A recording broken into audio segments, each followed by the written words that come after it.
Today we're going to talk about what some of the signs of being on the spectrum are. Again, this is not medical advice, just personal experience, and I hope it's helpful to some people.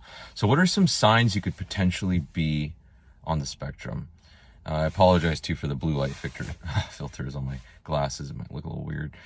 So in talking to psychologists, one of the signs that you could be on the spectrum, what to look out for is when you were young, were you bullied? Were you bullied by people? Did people make fun of you a lot? Because, maybe because you were different. Do you tend to be shy and quiet? That's a sign. In addition to that, typically people on the spectrum just don't have a lot of friendships, especially close friendships.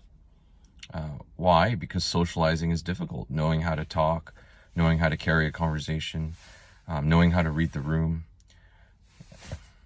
In addition to that, other signs to look for are temper tantrums. Here's a big thing.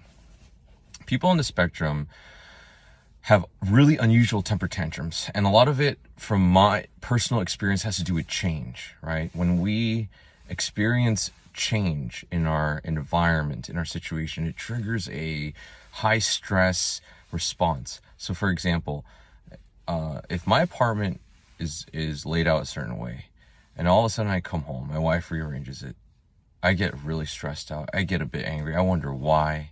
So we always need a reason for why things have changed.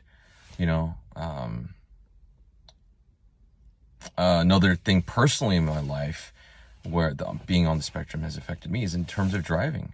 Because typically people on the spectrum don't have a lot of awareness, situational awareness, environmental awareness. So a lot of times I almost get into a car accident and my wife has to go, hey, watch out. But because at that point, instead of hearing what she has to say, a lot of people on the spectrum are sensitive. So I'll be like, hey, why are you yelling at me?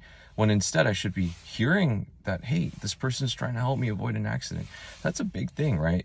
That concept alone, and being sensitive, stops people on the spectrum from hearing others who are trying to help them out. All right, that's it for today. I hope you guys have all a good day and find this helpful.